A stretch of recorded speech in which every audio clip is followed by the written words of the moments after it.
So we're now moving to our fourth workshop of the day. And with the fourth workshop of the day, we're looking at participation. And the title of the workshop is Participatory Approaches in Biodiversity Research, working with, in, and for local communities. And I saw Elena Elena connected. Hello, Elena. So I'll say a few words. I'll just introduce with a few words, and then I'll give you the floor. So Elena Lazos is a professor researcher at the National Autonomous University of Mexico at the Institute of Social Research since 1992. She has a degree in biology from UNAM and an MA in social anthropology and a PhD in anthropology and social economics of development from the École des Hautes Études en Sciences Sociales in Paris, France. Her lines of research are political ecology, around the conservation of agrodiversity and food sovereignty, perceptions and impacts on transgenic corn, gender and rural development, vulnerability to climate change, culture and power around the conservation of natural resources.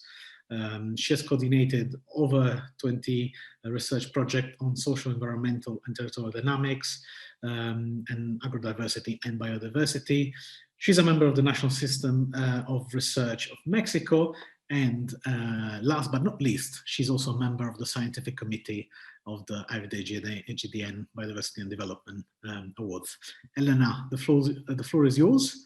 Thank you. We look forward to hearing from you. Thank you very much. It's a pleasure to be here with you.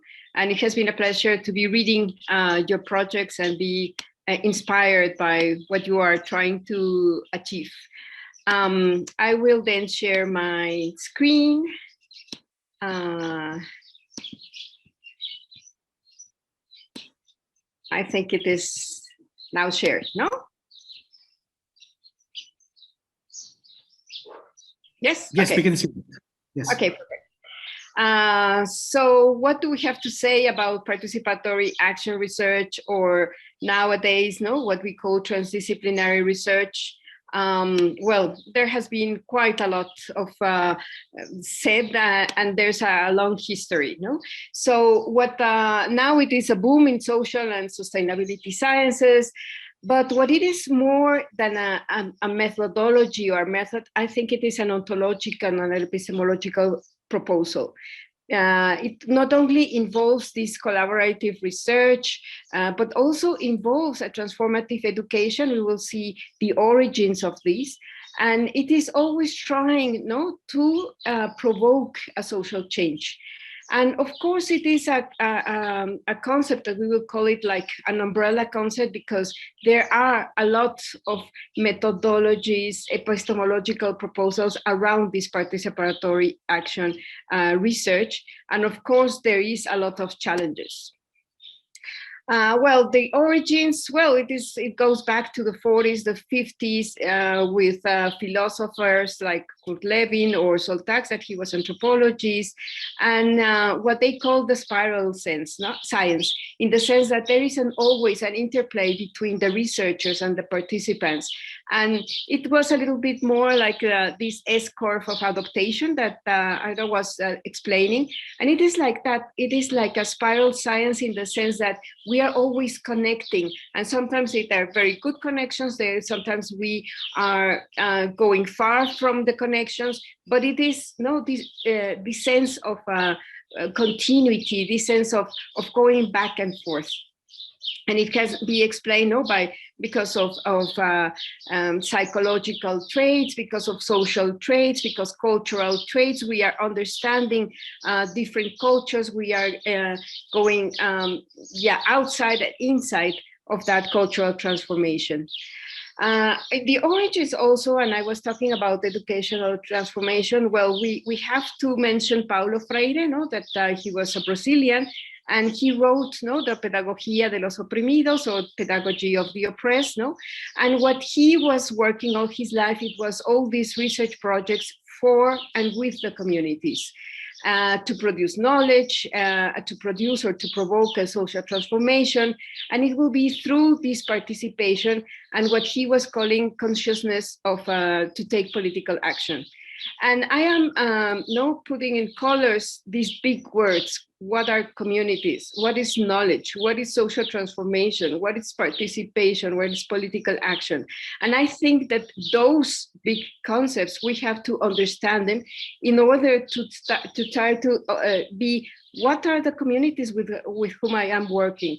And we always have in mind, even though we are taught in many occasions, and we have a lot of discussions that there's a huge heterogeneity of the communities, then of course there are communities that are completely heterogeneous, that we cannot even recognize with whom we are talking, because we talk with a neighbor and then we said, no, he or she has another expectation, or he or she has another origin, or he or she has a completely another cultural background. So what we have to think about it is that there is no homogeneity, there is no economical homogeneity in communities. There are heterogeneous communities, and we have to deal with that.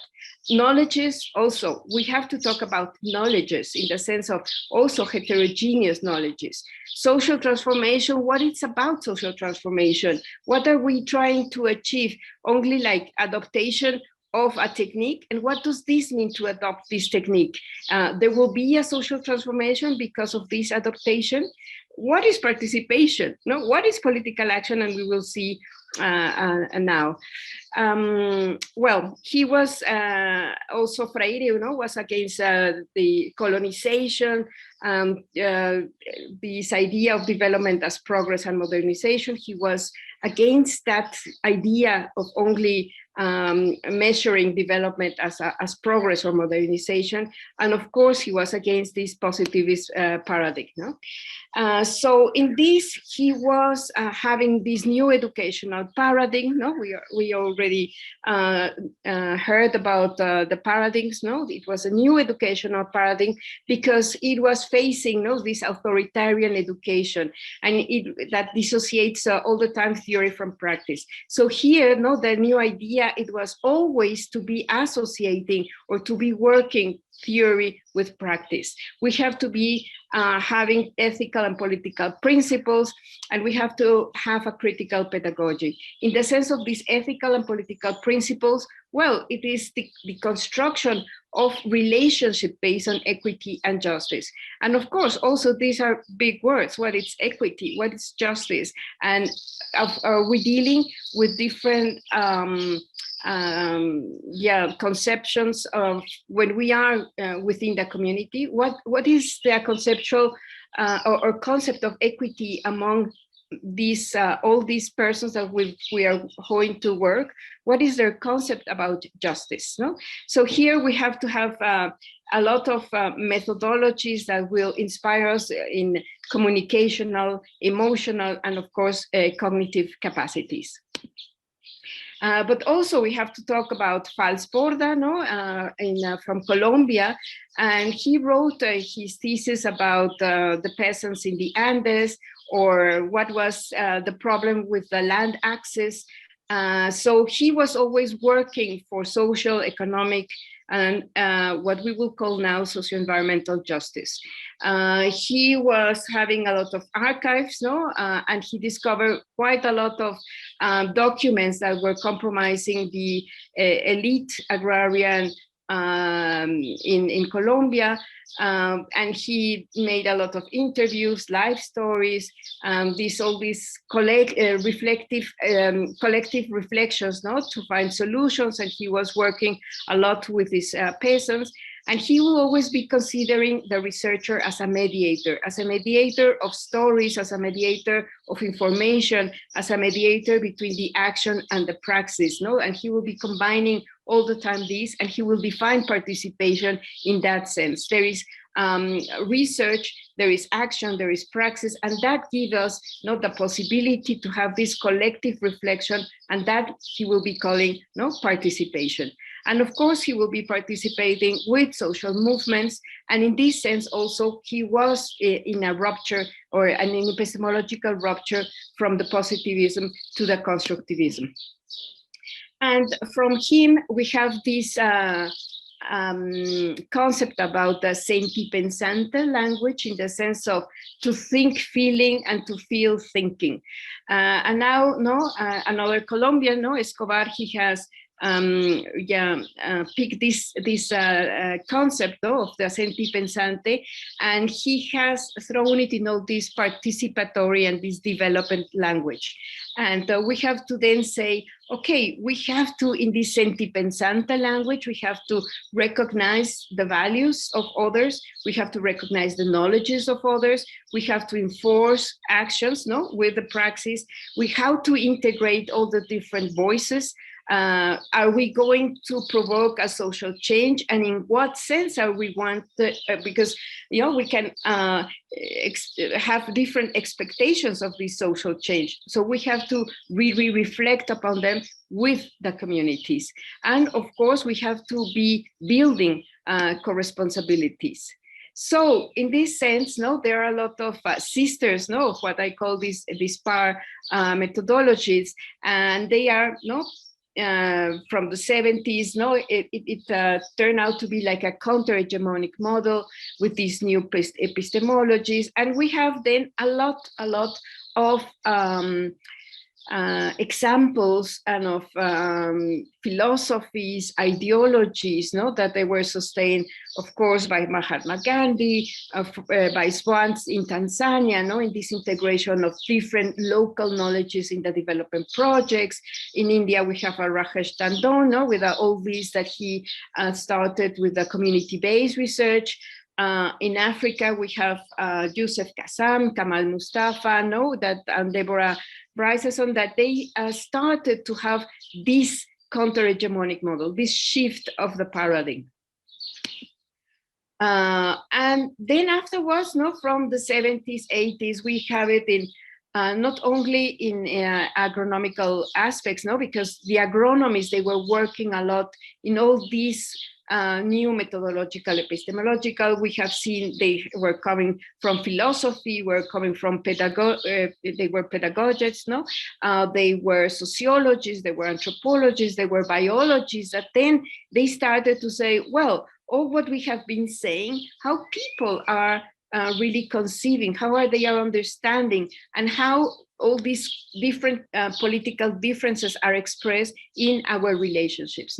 So here we have all these diverse possibilities, and I'm only going to underline the feminist part also, because also what many of the researchers started to say, where are the women? Where are the women voices? So they started to say, well, there are gender power relationships that we have to consider. How are the communities considering their own women, in the sense?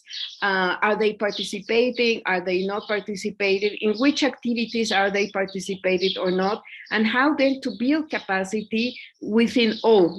All these capacities, they have to bring different gender relationships results. And then in the 80s, what we see also are new techniques, and that they were a boom also, all this rapid and participatory rural appraisal that Richard Chambers and all the group of the University of Sussex implemented.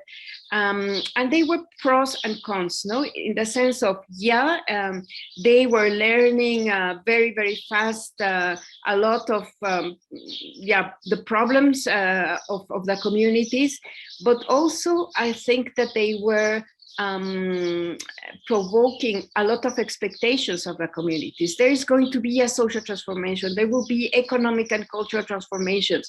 And in this rapid rural appraisal, they were so rapid that sometimes they didn't have the time really that the communities will be absorbing, adapting, changing, all these processes.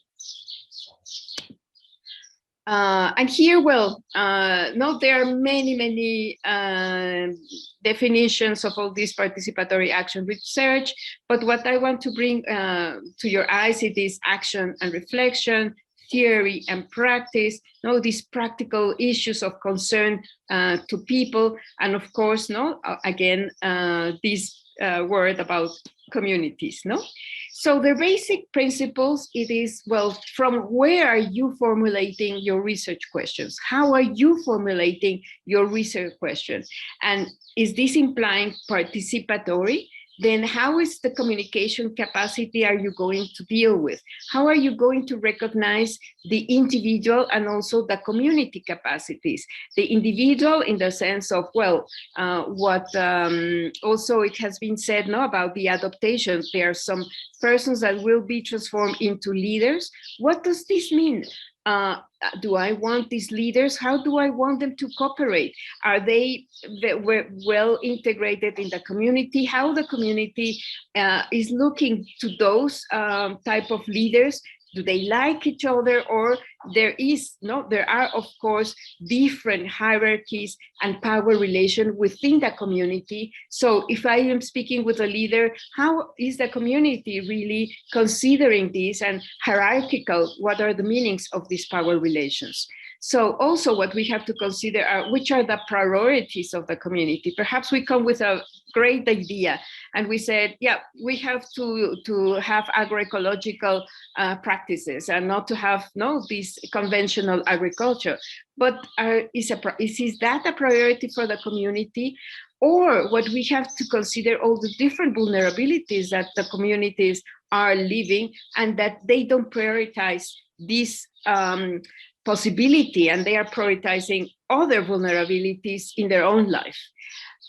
We have to be based on the sensitivity to different cultures, to the respect and understanding, in order to really try to have ties of trust. I think that if you are working in a community, they have to trust you and you have to trust them, in the sense of how it's going to function. How is it? Are we going to talk about trust? Are we going to talk about what I am doing openly and what I am expecting? What are their expectations? So all these have to be worked little by little in order to be building trust.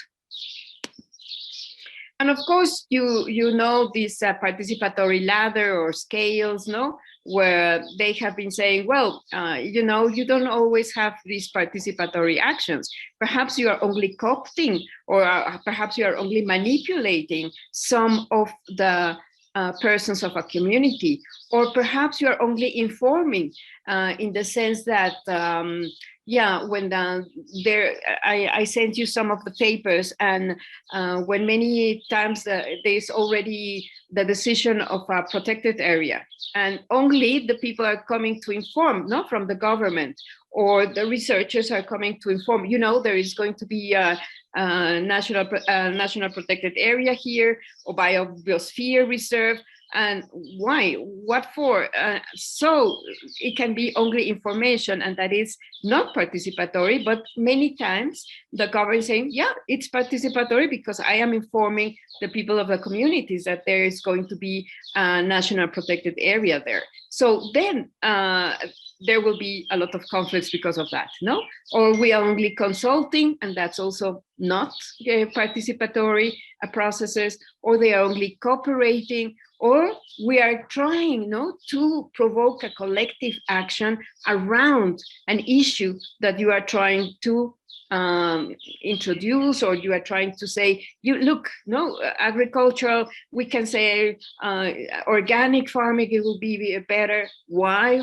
How? The expectation, all these co-learning processes have to be tissued around the proposal in order to have a collective action, and not only that some leaders will be picking it up and then afterwards imposing or co-opting, or only informing or manipulating the population.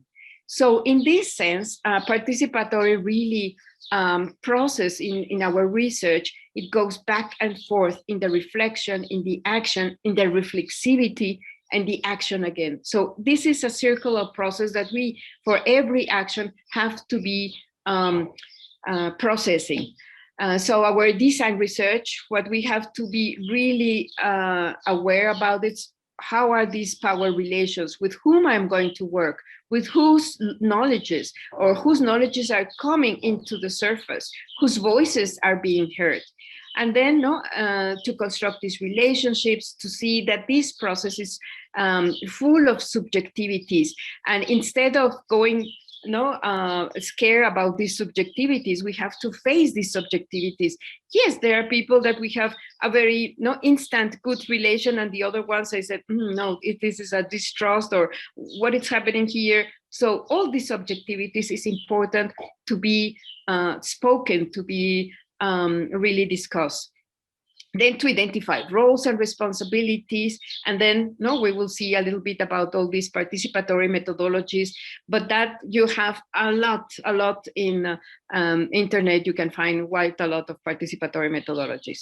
But what I want to also stress is here all those vulnerabilities that we find when we are working with with indigenous people, with local communities, with urban communities also, in the sense of which are their vulnerabilities, which are the gender relations and gender relations power, generational, what is happening among all the generations, what is happening with all the cultural and ethnic differences, are there conflict, cultural differences, are there conflicts, ethnic conflicts, how are poverty, inequities, economic expressed in our communities, and of course then how it is that we can provoke this collective learning or these collective processes in the sharing of information and communication.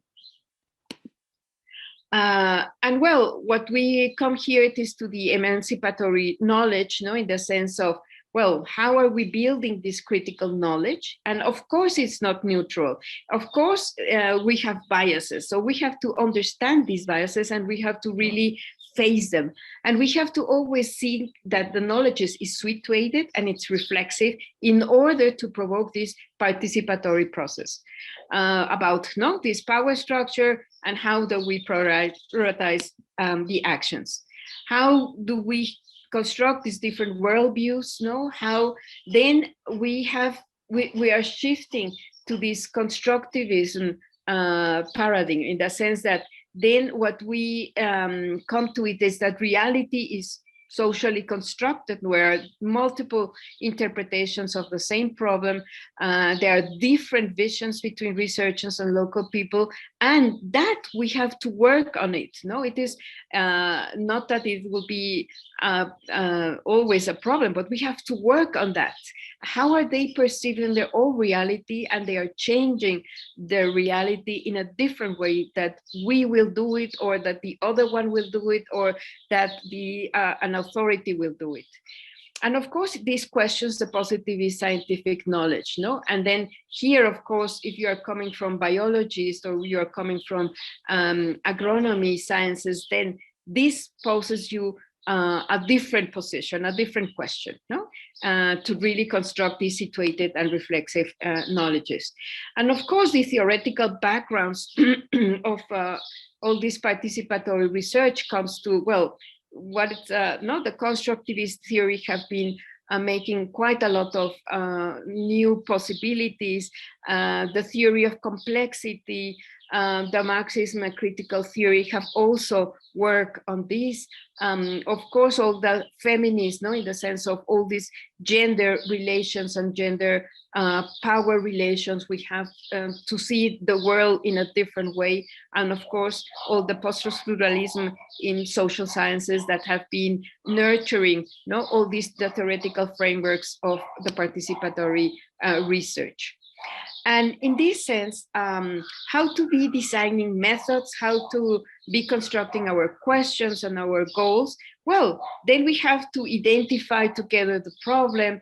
Then we have to understand this context to then try to say, okay, then we have to always make methods specific to their context, and then how to build this relationship between the research team with the community researcher in order have a support, a collaborative, and that they feel that they own this project. It's not your project, it is our project. So how do we come to say it's our project? Well, yeah, there are a lot of phases in the sense of to build this, no?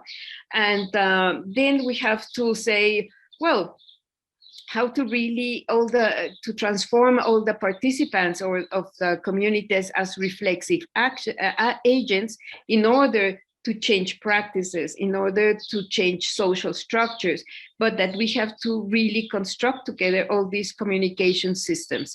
How then the validity of our knowledges will come to a solution of the problems, to a self-determination increase, no, in the sense of trying to build together experiences, all these processes and all these knowledges together, no? And this what we call all the characteristics of the PAR. And of course, all these methodological aspects, no? Well, how do we construct, oh, sorry. How do we construct dialogues, no? And how do we do our interviews? Are we talking the same language or we are talking different languages? And this will have to be sensitivity here, no? And collaboration and trust, and to have like, no, I think we are talking about different things, but we are talking about not the same agroecological technique, but we are talking different languages. So how are we going to solve this? So there are a lot of community consultations before our research. It's really starting, consultations with various stakeholders, trying to build this understanding of each other. And then we can use, well, a lot of narratives, personal histories or oral histories. We can use cognitive mapping of the problems or community mapping or power mapping, diagrams of problems, no? All these trees of problems and of priorities. And then afterwards, how do we discuss all these methodologies among the communities? And then we can also have focus group discussions. How can we have or construct together the conflict map or risk mapping if we are talking about climate change? How do we problematize climate change or climate variations or no?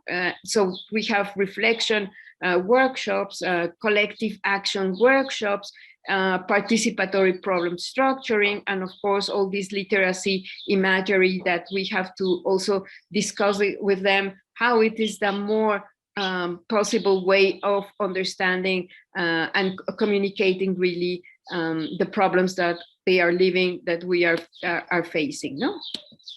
So which will be the characteristics of the researchers that are in participatory action research? Well, sometimes you are a hybrid, no, in the sense that sometimes you feel like an academic, but sometimes you feel as an activist. And this you have to cope with, no? That you're looking for interdisciplinary always dialogues, no? In the sense of, well, if it is very agronomical and I'm not an agronomist, how I talk, how I understand, how I explain all these problems. How are we building these intersectional questions, no? We have to be optimists in the sense to believe in change, even though we see all these vulnerabilities, if we consider all the problems, all what we are facing, all the power relations. But I think that, well, the optimism has to be permeating our mind, to be collaborative, to be social, no, to be patient, to be very flexible, because sometimes you arrive with a plan and afterwards when you are really in a participatory process, well, everything is transformed, no? So then you have to have this flexibility to then transform the chaos and also to face, you know, incertitudes in a very positive way, no? And that you have to be attracted by complex and multidimensional problems, no? We are facing with a lot of complexity and multidimensional problems. If we are working with a poor community, then no, there you have a multidimensional problem. And of course, you have to have a great intelligence in the practical and emotional processes. And here I brought you it's a design that it was Mafalda, that it's in Argentina, and she's a very famous and very much read among all the sociologists, anthropologists of Latin America. But well, in the sense of we have to have humility and respect, no? But also there are critics, and we have to face all this critique about participatory research.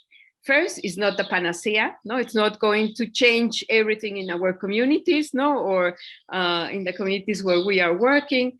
Also, no, it is a form of power, because you are in a certain way controlling the processes. So what is inside, I know that, and it's a box that you have to open, but also you are there, and it's a sign of power.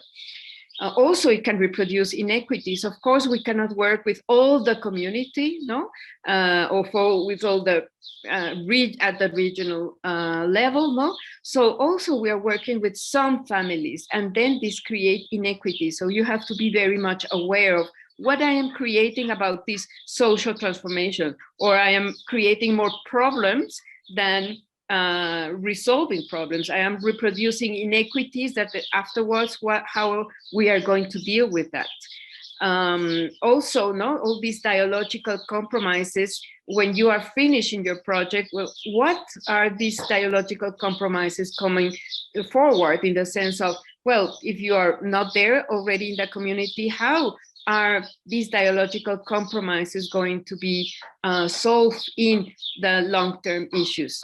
Or there is a repoliticization of participation, and also, well, there are pros and cons, and we have to think about it.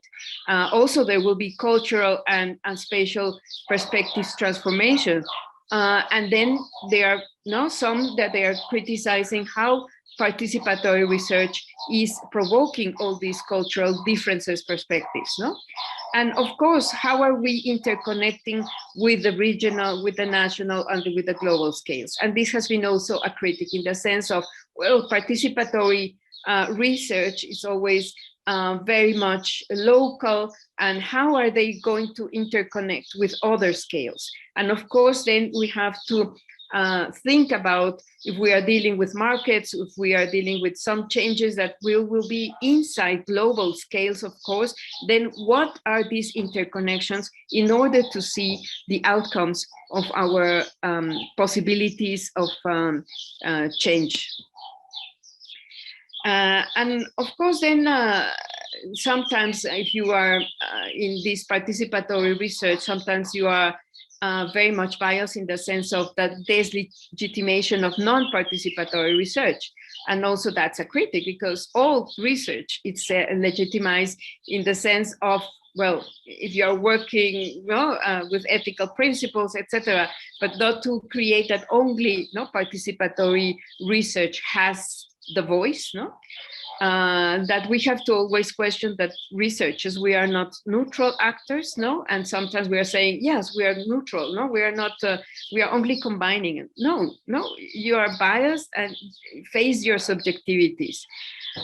Also, it is, are you becoming an expert knowledge, and how are these experts' knowledge going to be within the communities, and in the sense of these power relations also, also there is an idealization of local knowledges and idealizations of the communities that we also have to question. Is it really like that? Or, well, they are saying that all these medicines and local medicines, well, we have to test them, we have to work together in the sense of how these local knowledges really are transforming their own situation. And now, of course, from the 80s, 90s, all these paradigm of participatory research has been into all these neoliberal programs and institutions as World Bank or the FAO. And now, of course, a lot of programs of the FAO are participatory methods, and World Bank is everything of biodiversity with participatory methods. So now it is like also a cooptation of these participatory methods. And many times they don't have the same sense as it was in the 60s, in the 70s, or with other alternative paradigms. So we have to also be careful about, well, what is these participatory methods about? And that's it. Thank you very much. I tried to look for, how do you say thank you in Benin and Cameroon, but it was saying merci or thanks so much. I couldn't. Yeah. So thank you times 15 countries that are represented. Okay. in the country themes and. Okay, yeah, I couldn't. But No. well, and only I'm finishing again with Mafalda. As you see, I'm a fan of Mafalda, and well, it only says here. Oh, sorry. If we are not hurrying up to change the world, then the world will change. So better we hurry up to change the world. Thank you very much, Elena, for this really opening up the box of what it means to do participatory research, or to work basically with others, in fact, who are not researchers in one's research. There are a couple of questions already, and I would invite everyone to really take the opportunity to ask questions. They can be general or specific. They can be really about your project. Just feel free to ask them. Let's see if we have time to discuss them. So don't shy away from asking questions. So the two questions we have are from Sol in Peru, and a question is very practical. She's saying, given the limited time that we have to carry out the project, what is your advice to build trust in communities in an effective way? Of course, yes. Time is limited. We're talking about a two-year period, right? Project. Yeah. What does it mean, right? Should one exclude totally working with communities, or because there's not enough time to build a rapport, or other ways to do something meaningful with them, for them as well, in such a time frame? We have another question, which is about the ethical obligation that one has. It's related, of course. One has to people that are engaged in the project, and how do we manage basically expectations that, like you mentioned, that are built in the process of introducing a research in a place, right? Over the hopes that things might change, or that one might achieve something. So how do you manage those expectations? Maybe we can start with these, and then what are your thoughts? Obviously, we're not expecting for you to have the exact answer, the instruction manual on how to do this. Yeah, of course. Well, the time framework, yeah, it is. Sometimes we think that these participatory methods will be built in 1 year, and in the second we will have better outcomes. No, it's not like that. No, because also we have to think that there are cycles. And sometimes when we say, yeah, now it is functioning something, and then all of a sudden, there is a political program that comes and destroys everything that we have done. So we have to be prepared of that. And that is what I was saying, these characteristics of the participatory researchers, in the sense of how to be flexible, how to be always facing chaos, because it can be broken, the all what we have done in a second.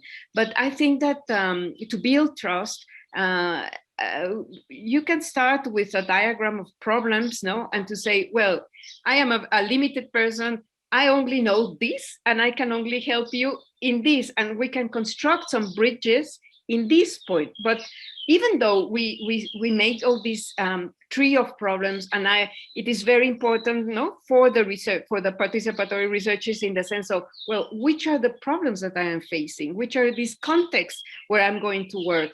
And of course, violence, or narco traffic, or the drug dealers, and then of course we have to know all these problems. And he said, well, I cannot do anything about the drug problems. I cannot do anything about the violence, because I'm not a specialist in violence, and it is a very complex that it's not depending only on us. And how to deconstructing the problems, and in order to say, I can only help you with a little bit of this, but we can start with this, and then afterwards we can see what happens, and to try to really build this trust. And I think that more sincere you are, and not try to say, yeah, we are going to solve everything, we are going to have a social transformation of everything. No, of course that every little change provokes a social transformation, and you have to be careful, no, in the sense of how are you provoking these differences in the communities, and how are you provoking these inequities in the even though your program, it's a wonderfully agroecological techniques, no, but even that, it will provoke inequities. So how are you going to face them, no? And well, this ethical obligation, yes, you have to say, well, you know, also my time framework, it will be only I have access for 2 years here, no, that it's sure. Perhaps I have another project that will help me to continue to be here in this community, and then afterwards we can work together for more years. But my time, it's only 2 years, it's only 1 year, it's only 1 year and a half, and we can do whatever we can construct together in 1 year and a half. But that they know already from the beginning that you only have this time framework and not more, no, that they don't have to expect that you are there for 10 years, for 5 years, because we never know, no? So, I mean, transparency above all, right? Yeah, totally. Clarity, precision, and transparency about, and openness as well to resize what one is talking about. We have a question from Alina from Ecuador. She's asking whether there are particularly successful examples that that have been documented. That somebody who's just starting basically to discover all this literature should start with. Mm-hmm, mm-hmm. And I would add one, the opposite, whether there are particularly bad examples of things which seem to be very well planned and didn't turn out to work, in fact. So basically cases of eminent resistance to a research project that was meant to be participatory. Well, it is a big question about success or failure, because where is the time framework, no? Sometimes perhaps you think that you have a success in 3 years, and when you come back to the community in 8 years, it was a complete failure. Or on the opposite, you think, oh, no, nobody's interested in the biodiversity conservation, or no, what is happening with this, and all of a sudden, 10 years after, you see that it's a group of young people that they are fighting for biodiversity conservation. So then you say, oh, I thought that nobody here was hearing about the importance of biodiversity conservation. And now I return 10 years afterwards, and well, there is a group of young people struggling for their rainforest conservation. So this, we have to be careful about success and failures, because the time framework, it's very important. But they are, and I think one of our, and you will see if you read Spanish, I sent you one of our projects. At the beginning, it was a big failure, because what we were trying with to work with the schools, because they said we are leaving in 5 years from here, so better to work with a formal institution, and that there will be 3-5 schools that will be picking up our ideas, and then afterwards the teachers of the communities will be themselves the ones that will be promoting this change. So we were working with the teachers and with the parents of the children that were there, and with the children, of course. So there were like 3 actors there that we were working in different levels, and at the beginning, the only ones that they were perfect with working with the children. The children were spectacular.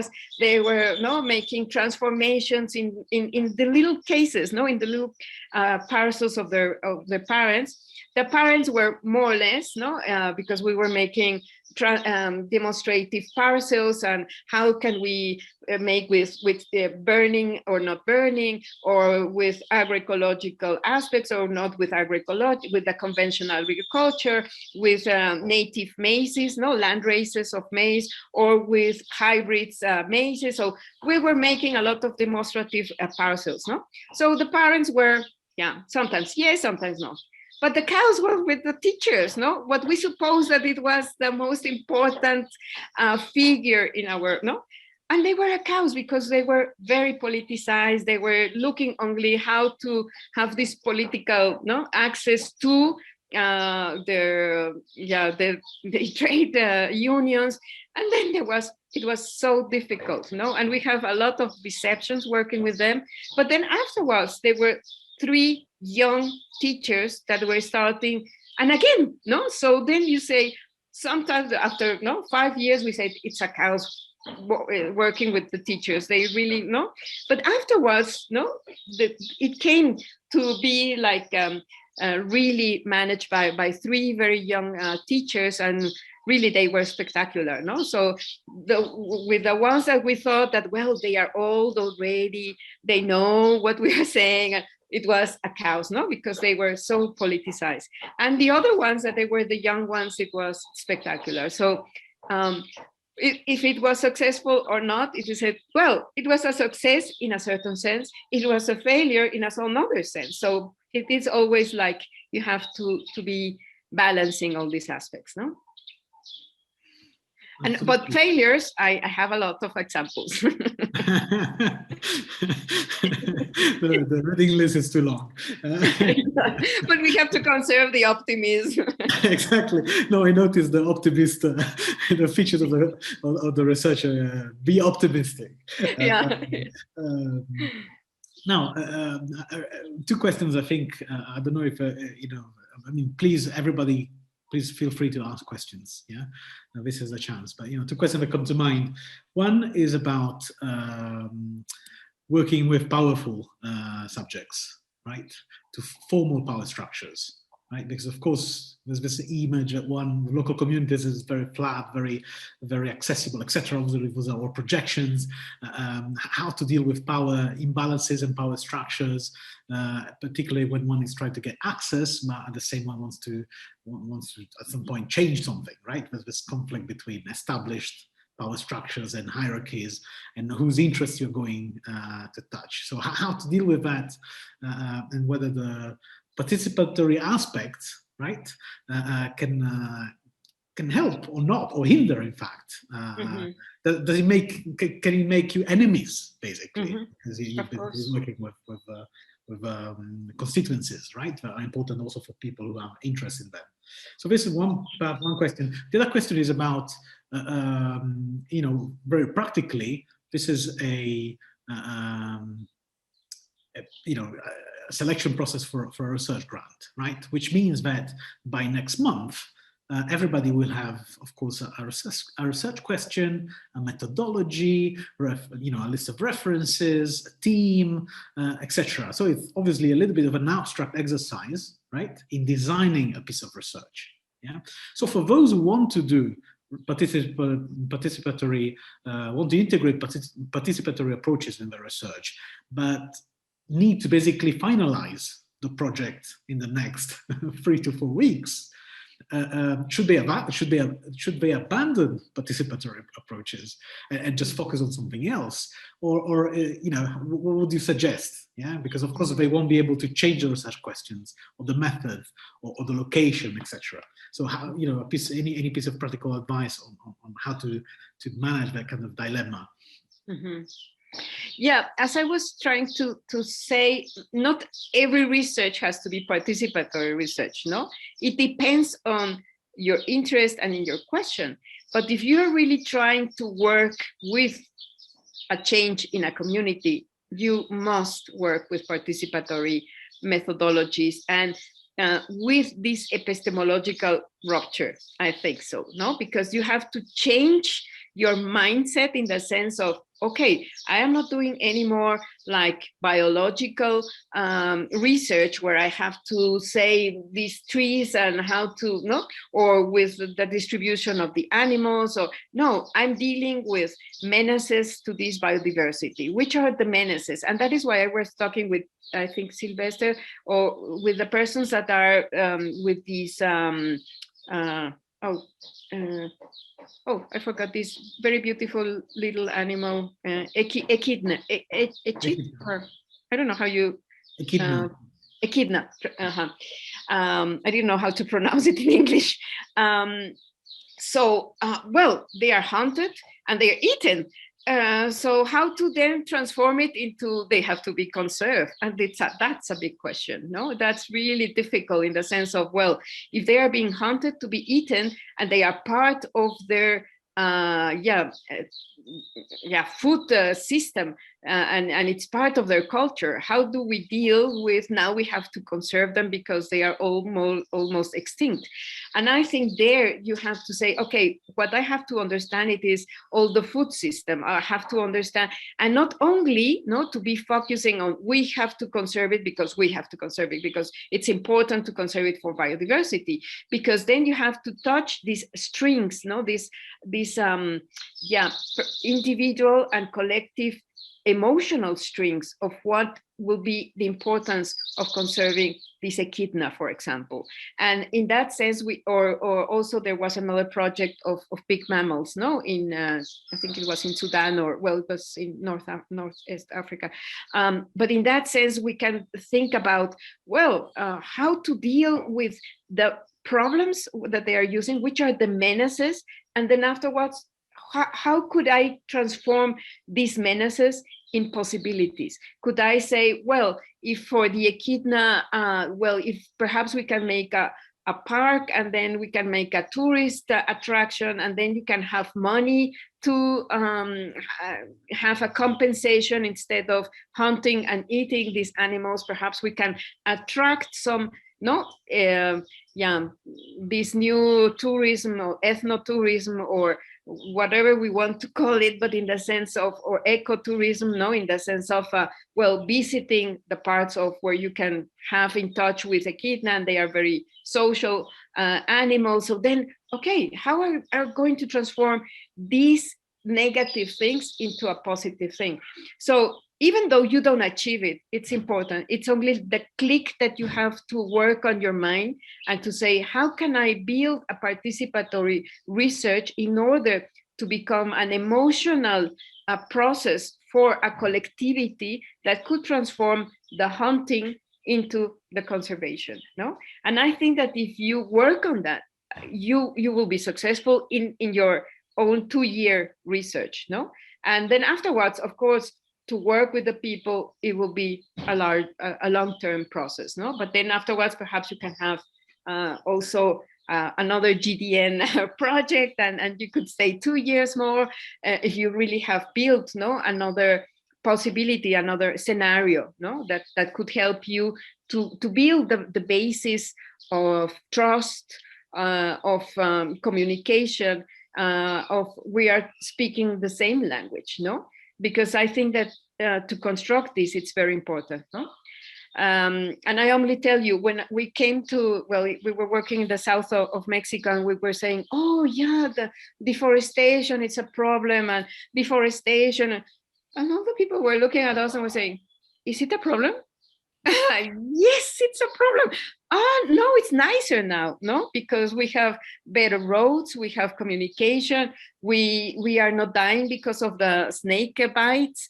Our children can be there, and we're saying, oh la la. So how are we going to transform and to communicate? Because I was always talking about the deforestation as a problem, and they are seeing deforestation as a progress process, because their little rural communities are being transformed and are looking as small cities, that are the signs of progress. So how are we going to communicate, and how are we going to build this connectivity and this trust that we have different expectations of a project, Absolutely. One more question on perhaps of this link. It's interesting, the example you just made, right? Somebody's asking about, Nieri is asking about the link between basically participatory research processes and participatory policy-making processes. So is there a link? How do you build that link? Does it help to have, in fact, participatory research in order to include people in policy processes? Does it hinder? What are some thoughts on that? Yes, I think that you have to work with, well, first local authorities, no? But if you have a national authority that could support your project, it will be great, no? If, for example, there is an interest in the national authorities of environmental authorities to protect echidna, then you could say, okay, how can we work together? How can we really transform this region in a small region of ecotourism, or how can we build this area for conservation of echidna? But we have to compensate. We have to compensate this loss, to have this gain, in the sense of how can we transform all these losses in. So then, if you have the national environmental authorities behind you, it's great. No, it is the worst case. It will be that the environmental national authorities or the agricultural national authorities are against you. So how to transform it? And of course, it's also little by little and trying to make this policy relevance of your project, and say what it will bring to our region, what it will bring to our nation, in the sense of possibilities if we can transform this. Mm-hmm. I think it was this project of the of Vietnam, about reducing the agrochemicals, and I think now it's a big trend in that, and also here in Mexico we are fighting against glyphosate, but then of course how to transform it into the national policies, and now in this moment, for this few seconds in Mexico, we have an opportunity that the government, the national agronomical institutions, and also the environment are talking together, and they are saying yes against the glyphosate. Okay, perfect. How are we going to be in that small slot? Perhaps in 2 years it's another, because of course United States is and Monsanto and all the transnationals are saying no, Mexico cannot prohibit the glyphosate, and we are fighting against that, and we have a lot of pressure because we have signed these commercial treaties, and the transnational companies as Monsanto, that they are saying no, Mexico cannot prohibit the use of glyphosate, but now in this small slot that we have, that the national authorities and the president is signing a contract that's saying no to glyphosate, then we have to say, okay, I have all these projects, and all these projects are good, that they are reducing glyphosate, but which are the things that we can bring instead of glyphosate, for example, Yes. So I think that the policy relevance is very, very important, and sometimes it will be against you. Sometimes you can say there is a political slot that I can benefit from that, so you have to bring it in, because you have a story or a history that you have built already in that way. Identifying windows of opportunities also with policy. Yeah, that's it. Identifying more than creating. If creating is not too, if creating a window of opportunity is too difficult, then maybe at least mapping out and understanding which are the windows of opportunities at the moment. Thank you very, very, very much for this. I think it was really an exciting session, and very kind of you opened up I think a lot of questions in everybody's mind, and I think it's good. This is what we were looking for. So thanks a lot. So this is the end of today, of day 4 of the research lab. Now I'm going to send you home. Of course, we're all home already, but I'm going to send you home with some homework, of course, because if you remember, day 5, which is tomorrow, is when we have the final presentation of your projects at this stage. So this is not the presentation of your final project. You'll have a few weeks to work on the full proposal.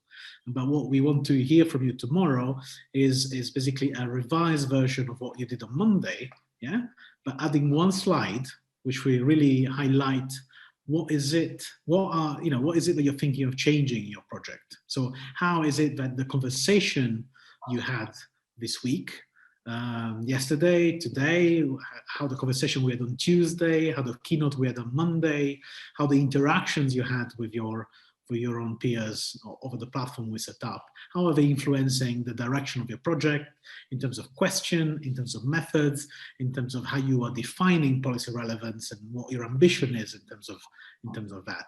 So we're asking you to produce an extra slide, to revise the slides that you already produced, the 3 slides, and add an extra slide where you sum up the main points, the most interesting things, the most interesting feedback you received, and also kind of the ideas that you plan to work on next to improve your project. You don't have to have a completely revised project, but we want to hear from you. What is it that you're taking away from this research lab? And I really look forward to listen to the presentations tomorrow. Please send the revised PowerPoints to biodiversity@gdm.int, my colleague Pablo, by 12 noon Paris time tomorrow, so we have enough time to collate them and be ready for 3 p.m. Paris time. Thank you again, and we are still discussing how to give, if and how to give everyone more space for feedback. There's been multiple requests on this. We will get back to you on this, as I mentioned. So thanks everyone, and see you tomorrow. Francesco, I was going to ask you if I could have the emails of the persons with whom I talked yesterday, because I promised to give a small paragraph, but at least a small paragraph, because we didn't have time really to be, so I can send a paragraph to them, so they can receive it before tomorrow. Yes, if anybody was in the same situation where you had a conversation which was interrupting in the middle, please reach out to us. We'll be happy to make the connection over email. Yeah, thank you very much. Thank you. Thank you again, Elena. Thank you everyone for joining. Thank you.